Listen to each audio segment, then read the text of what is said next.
think about this for a second. Back in 2006, something like $1.6 billion was spent just on short-term mission trips. Wow, 1.6 billion. Yeah. Or consider this, around 40% of the world's population lives on less than $2 a day. Those numbers are just staggering, aren't they? It really makes you stop and think about how we're approaching this whole issue of global poverty. It really does.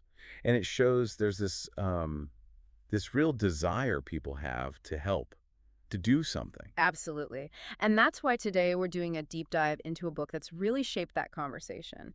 When Helping Hurts: How to Alleviate Poverty Without Hurting the Poor and Wow. Yourself. You know, the one by Steve Corbett and Brian Fikkert. Exactly. And it was actually you, our listener, who pointed us towards this book. It's really thought-provoking. It is. So our mission for this deep dive is to, well, really get to the heart of what Corbett and Fikkert are arguing in each chapter. Right.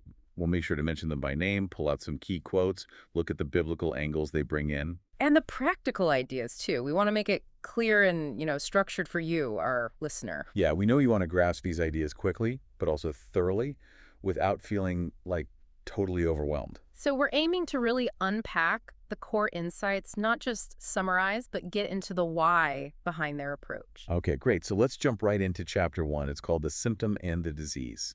And right off the bat, Steve Corbett and Brian Fikkert make a pretty bold claim. Yeah, they suggest that North American Christians, even with all our resources, maybe aren't doing enough or maybe not doing it the right way. And that sometimes, even with the best intentions, we can actually cause unintended harm. They have this quote, Corbett and Fikkert argue, "We do not necessarily need to feel guilty about our wealth, Okay. but we do need to get up every morning with a deep sense that something is terribly wrong with the world and yearn and strive to do something about it." That really sets the tone, doesn't it? The sense of urgency, but not necessarily guilt. More like awareness and responsibility. Exactly. And they push for the church to have like a bigger picture of Jesus's mission. Right. Not just about saving souls for heaven, Yeah, it includes the now of the kingdom, bringing healing, bringing righteousness, right here, right now. They use that passage in Luke 4:21. Today, this scripture is fulfilled in your hearing.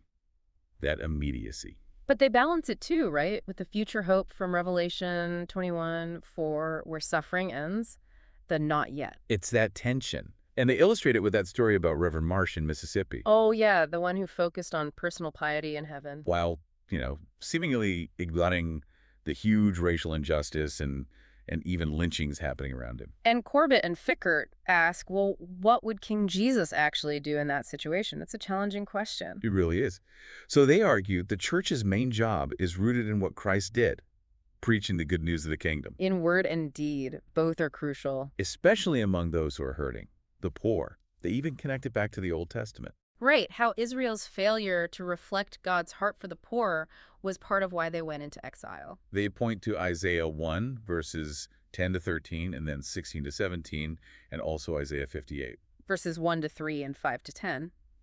Yeah, those are powerful passages about God's indictment when justice is ignored. And then there's this historical piece they call the Great Reversal. Ah, yes. How evangelicals kind of pulled back from poverty work in the early 20th century. Exactly, because of theological fights. And Corbett and Fikkert say, we really need to rediscover that comprehensive, Christ-centered view of the kingdom that includes caring for the poor. It's a call to reintegrate something that got separated. But they're also clear, Corbett and Fikkert, that while the local church has a vital role... It's not only the church's job. Right. Scripture shows individuals, families have a role, like 1 Timothy 5:8. And even governments. They mention Daniel 4:27 and Psalm 72. So it's a shared responsibility. Okay, so that sets the stage. Then chapter 2 asks, what's the problem? And this is where Steve Corbett and Brian Fikkert really challenge the standard definition of poverty. They argue it's fundamentally about broken relationships, isn't it? Exactly. 4 key ones. Our relationship with God, with ourselves, with others, and with the rest of creation. And material poverty, that's more like a symptom of that deeper relational brokenness. They reference Bryant Myers here, who says you've got to start with the creator and the nature of reality to even diagnose poverty correctly. And Myers argues God set up these 4 foundational relationships right from the beginning, before the fall. And to make it real, Corbett and Ficker bring in that World Bank study, Voices of the Poor, Oh yeah, where people describe poverty using words like, with voicelessness, humiliation, powerlessness, things that go way beyond just not having enough money. It's relational. and they lay out the biblical framework for these relationships, referencing the Westminster Shorter Catechism. To glorify God and to enjoy Him forever, that's the purpose. And each relationship was meant to work together, flowing from that primary one with God. And the book gives that example of Mary, the woman in the Kenyan slum, to show the impact. Right, how the gender inequality and abuse she faced created a poverty of being. Which then directly impacted her material situation. It's all interconnected. They also share that cautionary tale, the Creekside Community Church example. Where they ministered to the housing project, but with fear and, disdain. Yeah, and their relief efforts actually ended up hurting both the people they were trying to help and themselves. Worsening that poverty of being and poverty of community on both sides. Which leads Corbett and Fickert to this sort of equation. Material poverty plus our own brokenness exceeds often more poverty. Oof. That really drives home the need to see poverty relationally, and for us, the helpers, to be constantly aware of our own issues. But it's not always a direct line from material poverty to spiritual poverty, is it? No, absolutely not. They share that powerful story of visiting a church in the Kibera slum, Where the people were materially very poor. but had this incredibly deep, vibrant spiritual life and intimacy with God. It completely challenges easy assumptions. Okay, so if poverty is broken relationships, then Chapter 3, Laying a Foundation for Change, talks about the solution. And Steve Corbett and Brian Fickert frame poverty alleviation as essentially the ministry of reconciliation. Moving people closer to glorifying God by living in right relationship. With God, self, others, and creation. All four. And this reconciliation has to happen at both the individual level and the systemic level. Yeah. You need the right worldview. Right. They explicitly define poverty alleviation as the ministry of reconciliation, moving people closer to glorifying God by living in right relationship with God, with self, with others, and with the rest of creation. That relational focus is the key guiding principle for everything they suggest. And individually, Corbett and Fickert stress how crucial our worldview is, our deep beliefs about God, ourselves, others, creation. Both for the person experiencing poverty and for the person trying to help. Faulty worldviews, they argue, can actually cause material poverty. Yeah. They give some really potent examples of distorted worldviews, like the Bolivian farmers and Pachamama. Yeah, spending scarce money on rituals, llama fetuses, hindering their progress and deepening idolatry, a distorted view of God. And a distorted view of self. They mention Elisa Collins feeling trapped by aid, lacking confidence. And also David Hilficker's point about teenage pregnancy sometimes being, sadly, a search for affirmation in impoverished settings. Then, distorted views of others. They bring in Carl Ellis's concept of predatory gratification in some communities. Leading to violence, contributing to material poverty, and that heartbreaking dialogue between Leon and Lloyd about life being devalued. And finally, a distorted view of creation. The Pocumtusi farmers not using crop storage due to cultural beliefs. Until Arturo Cuba taught them the biblical idea of stewardship, of dominion over creation. But Corbett and Fickert don't just focus on individuals.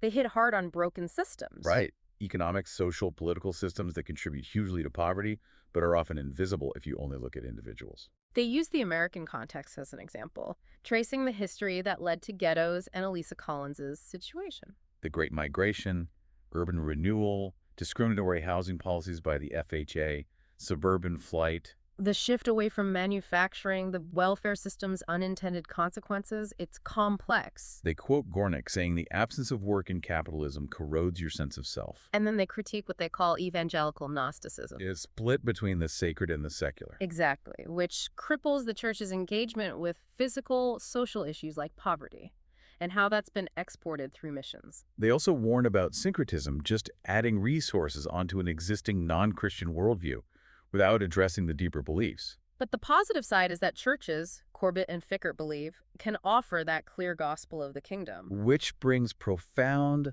lasting change, empowering people to live out their calling to glorify God in all of life, including work. Okay, so Chapter 4, A Tale of Three Cities, provides a really practical framework. This one's key. This is where Steve Corbett and Brian Fickert distinguish between relief, rehabilitation, and development. Right. And they argue that mixing these up, applying the wrong one, can actually do a lot of damage. They use that simple analogy. Pick a number between 1 and 3, just to get us thinking about the differences. So relief. That's the immediate, urgent, temporary aid during a crisis, like a natural disaster. Stopping the bleeding, basically. It's often provider to receiver. The receiver is pretty helpless. The Good Samaritan is the classic example. And this is crucial, Corbett and Fickert warn against using relief when what's really needed is rehabilitation or development. Because that can hinder progress, create dependency. Exactly. Then there's rehabilitation. This is working with people after a crisis. Helping them get back to, well, the positive aspects of how things were before the crisis hit. It's more collaborative. And finally, development. This is the long-term game. Ongoing change, moving everyone involved helpers, and helped closer to those right relationships with God, self, others, creation. And the really key insight here from Corbett and Fickert is that development is always appropriate. Even during relief and rehab, you should be thinking developmentally. So how do you do relief and rehab developmentally? They give some principles. Yeah, like doing an initial assessment first. Don't just rush in. Understand the context. Respond only to unmet needs. If local people can handle it, let them. Respect their stewardship. Work through local structures, local leaders, existing organizations whenever possible. And be participatory. Involve the affected people in the decisions that affect their lives. So how do you figure out which is needed? Relief, rehab, or development? Corbett and Fickert say you need to assess what's already there, what the community's assets and needs are. And recognize that most situations outside of that immediate crisis phase usually call for development, not just endless relief.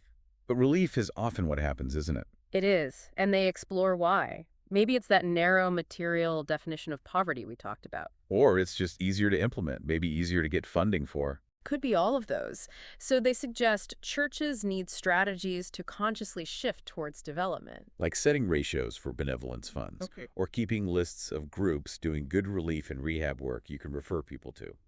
Okay, Chapter 5, starting with assets. This feels like a really core shift in perspective that Steve Corbett and Brian Fickert advocate for. Definitely.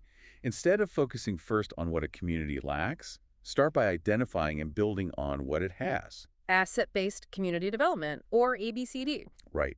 And the idea is rooted in recognizing the goodness of God's creation, including poor communities, and the resources, the skills, the relationships that already exist there. It's a big contrast to the traditional needs-based approach, which can, sometimes unintentionally, Make people feel inferior, like they have nothing to offer, while the helpers feel superior. Yeah, Corbett and Fickert argue that starting with assets totally changes that dynamic. It affirms people's worth, builds their confidence. And fosters humility in the helpers. You realize you're coming alongside, not bringing all the answers. They frame it using that creation-fall-redemption lens again. Creation is good. Colossians 1:16-17. The fall brought brokenness. But Christ is reconciling all things, Romans 8:21, and the church gets to participate in that. By finding and fanning into flame the good assets that sin hasn't totally destroyed. And they bring back that Mzungu mistake story, giving the $8 for penicillin. Right, looking at it through an asset lens now, how might that seemingly kind act have actually undermined the local church? Maybe it stopped them from figuring out their own solution, reinforcing the idea that the outsider, the Mzungu, is the real problem solver. Instead of empowering the local believers to be the salt and light in their own community, it really emphasizes local ownership. Corbett and Fickert are clear. Outsiders shouldn't take over. We should support the development of local assets, local stewardship. You share that story about the awkward door knocking, right? Yeah, where instead of asking, what do you need, they learn to ask, what gifts do you have? What are you good at? It's such a simple shift, but it changes the whole conversation from deficits to strengths. Which leads perfectly into Chapter 6, the power of participation. If you start with assets, the next logical step is involving people in the process, right? Absolutely. Steve Corbett and Brian Fickert argue that meaningful participation of people experiencing poverty in designing, implementing, evaluating solutions is crucial. Not just crucial for success, but for affirming their dignity as image bearers of God. They contrast this with the blueprint approach, where outsiders make all the plans and just deliver them. Which they say is often ineffective and undermines local capacity anyway. They point out the often low bang for the buck in foreign aid historically.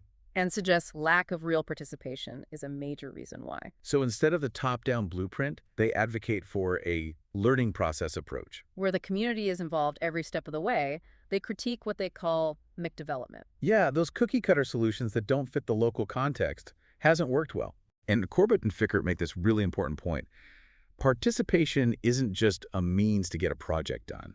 It's an end in itself. It's part of restoring people's humanity, letting them exercise that God-given dominion. Solve problems, bring glory to God through their own creativity and effort. The blueprint approach, they argue, actually denies people that chance to learn through doing, through trial and error. It hinders their growth as image bearers. And it reinforces that superior-inferior dynamic we talked about. Whereas participation values everyone's knowledge, everyone's insight, it levels the playing field. They use that Baltimore story again, Mark Gornick, Allen, and Susan Tibbles. Right, where it took 4 years. But the highly participatory process led to real, lasting community change and ownership. Corbett and Fickert tie participation back to theology. Mm-hmm. We're all broken, but we all retain God's image. Participation honors that. And helps overcome those unhelpful power dynamics. They introduce a helpful visual, the participatory continuum. Yeah, ranging from coercion, where people have no say, all the way up to co-learning and community-initiated action, where outsiders are just partners, not drivers. And they advocate pushing as far along that continuum towards community ownership as possible. They briefly mention PLA, participatory learning and action. As a mindset, really, and a set of tools to help facilitate that community learning and engagement, like that mapping exercise in Paraguay. Right, where men and women drew different maps based on their different knowledge of the village. Shows the value of diverse perspectives. And they circle back to that tsunami relief example from the start of the book. Asking us, the readers, to rethink our initial plans. What assumptions did we make? How participatory was it really? Were we doing 2 people, 4 people, or with people? And they share the Chalmers Center's own experience in Indonesia after the tsunami, using a participatory grant process. Which actually strengthened local banks and built community trust through shared rebuilding efforts. It shows it can be done differently. Okay, Chapter 7. This one tackles a big topic. Short-term missions, or STMs. Doing short-term missions without doing long-term harm. A provocative title. Steve Corbett and Brian Fickert acknowledge how incredibly popular STMs are. But they raise serious questions about the potential for harm if they're not done really thoughtfully with that long-term development perspective. They mention the scale again, that huge financial investment. And then they list potential downsides for the recipients. Like disrupting local work, creating dependency, undermining local leaders, bringing mismatched skills. Cultural blunders, overwhelming local capacity, the elephant's foot effect. And downsides for the team members too, right? Yeah, like getting an inflated sense of accomplishment, reinforcing stereotypes, maybe feeling like they've done their bit without real long-term change. Plus the impact on the sending church's resources. Could that money be used more effectively? A big piece of this chapter is cultural differences. Corbett and Fickert explain concepts like monochronic versus polychronic time, Task-oriented versus relationship-oriented cultures, and individualistic versus collectivist cultures.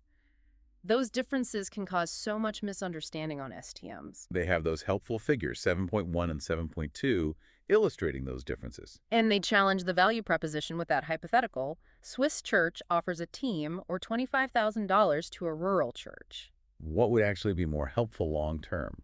It makes you think. They also cite Kurt Verbeek's research suggesting the long-run impact on participants might be less than we assume. Like, STMs don't automatically lead to more long-term missionaries or giving, and those deep relationships often fade. But importantly, Corbett and Fickert don't say never do STMs. No, they offer principles for doing them better, more ethically. Like, first, be open to not sending a team if it's not the best approach. Focus more on being and learning, building relationships, rather than just doing tasks. Keep teams small.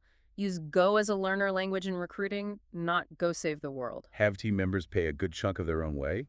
It increases their investment. And consider donating an equivalent amount to support sound long-term development work happening there already. So the takeaway is, STMs can be good, but only if they're approached carefully and support long-term goals. Right. Okay.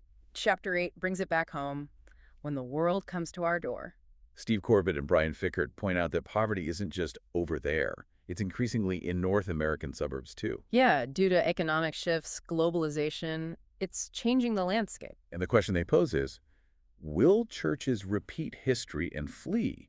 Or will they engage with the needs right on their doorstep? They explain how globalization impacts workers here. More competition shifts to service knowledge jobs. Sometimes leading to unemployment or lower wages.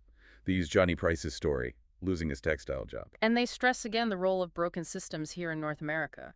The legacy of racial discrimination, even if it's not overt now, still impacts things. Underfunded schools. Understanding that history is crucial to understanding present realities. They also introduce a really key concept for poverty alleviation here: wealth accumulation.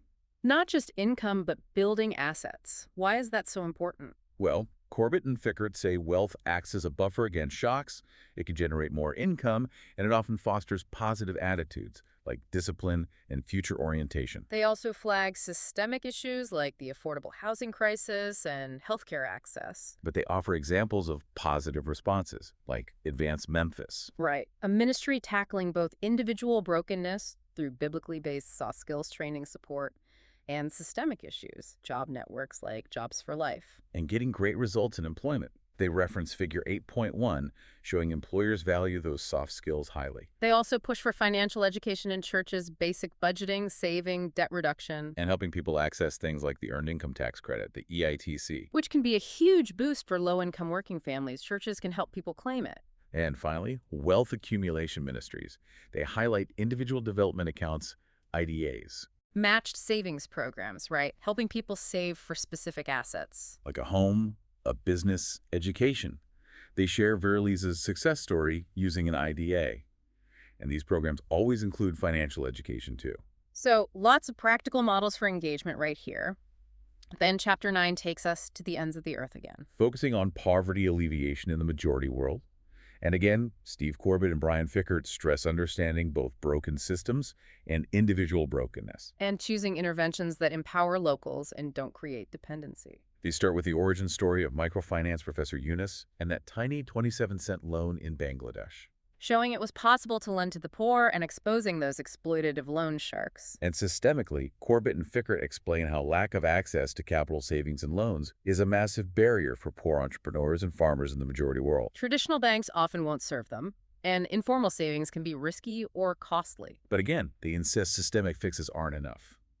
The gospel needs to address hearts, worldviews like animism, behaviors that hinder progress. Then they evaluate different models. First, they warn against the MF provider model. Basically, don't try starting your own microfinance bank if you're a missionary or church without serious expertise. Yeah, it's complex, hard to sustain financially, and that tension between grace and repayment is really difficult to manage well. They say, don't try this at home. So what do they recommend? The promotion model? Savings and credit associations, or SCAs? Like local credit unions, basically.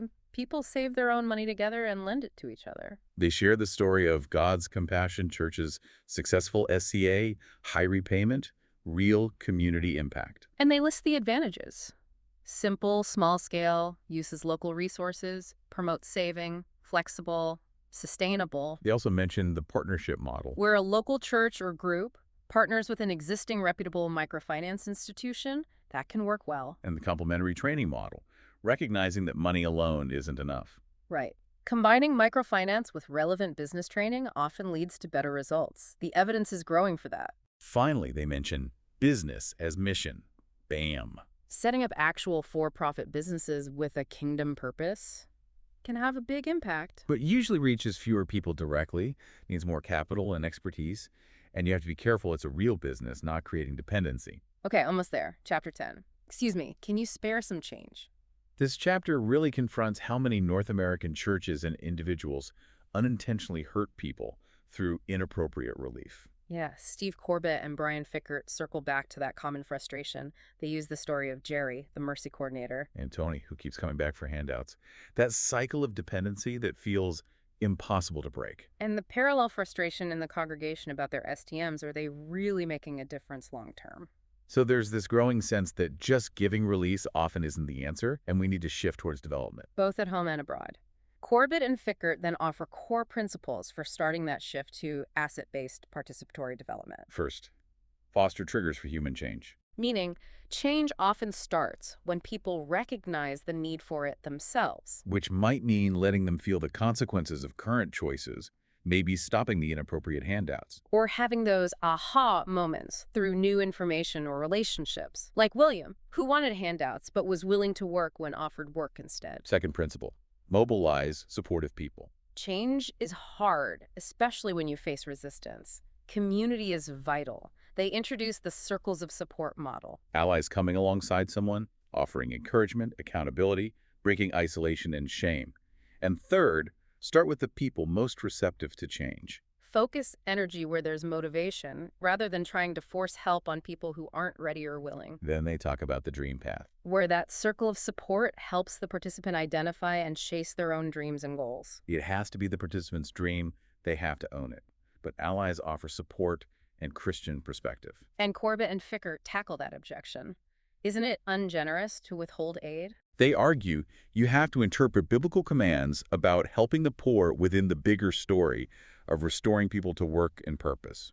Referencing 1 Timothy 5:13 about not supporting younger widows indefinitely to avoid idleness, it's about restoration, not just relief. Finally, chapter 11, getting started. This is the really practical, okay, what do we actually do chapter. Steve Corbett and Brian Fickert offer steps for churches wanting to make this shift towards asset-based participatory development. They bring back Parkview Fellowship, Jerry and Dan wanting a better way. So first steps for a church like Parkview: pray, obviously. Educate the congregation on these biblical principles. Identify and mobilize those supportive people within the church, potential mentors, allies, maybe use a ministry inventory. Start small, start soon. Develop a process for engaging with people in need that's asset-based from the start. Use good questions, action plans. They recommend the Guidelines for Benevolence from Diaconal Ministries Canada. Connect that process back to those principles, fostering triggers, mobilizing support, starting with the receptive. And maybe explore starting a new ministry based on identified gaps and assets in the community. Do some targeted asset mapping. They also look at Parkview's existing partnership with the Jubilee Center. Questioning if their relief-style volunteering was actually the most helpful thing. Could they shift to be more asset-based and participatory there? Corbett and Fickert suggest two options for ministries like Jubilee Center. Work at the household level with action plans. Or engage in community-level partnership, maybe through community organizing, to build local leadership and tackle systemic issues. And Parkview's role in that could be as a supportive partner, praying, funding, encouraging, helping with asset mapping, providing mentors. Then they apply it globally, using the example of Shekinah Church, partnering with that Messiah Church and its successful SCA. Suggesting Shekinah follow a similar process. Assess their own assets, map the community's assets using PLA tools. Always prioritizing local ownership and control. Being careful not to impose outside models. Cultural sensitivity is key. And they list principles for good cross-cultural partnerships. Truthful relationships, being less visible, supporting local trainers, listening more than suggesting, ensuring local contribution. Using resources like the Beauty of Partnership Guide or the Lausanne Standards. So wrapping up this whole deep dive into when helping hurts. The core message from Steve Corbett and Brian Fickert really comes down to this. Poverty is about broken relationships. And the most effective way to help is by shifting towards asset-based participatory development. Which leads to genuine reconciliation and lasting change, not just for those being helped, but importantly for those doing the helping too. It changes everyone involved. So we really encourage you, our listener, to think about your own views on poverty. How might these ideas reshape your understanding, maybe your actions? Yeah, chew on it a bit. And maybe here's a final thought to leave you with. Corbett and Fickert talk about Colossians 1 Jesus, the King who is reconciling all things. And perhaps, just perhaps, getting involved in this messy, challenging work of poverty alleviation, of trying to restore people, might actually lead us into a deeper encounter with that reconciling King ourselves. Maybe helping the materially poor somehow helps address the deepest needs and hungers of the materially wealthy too. Something to consider.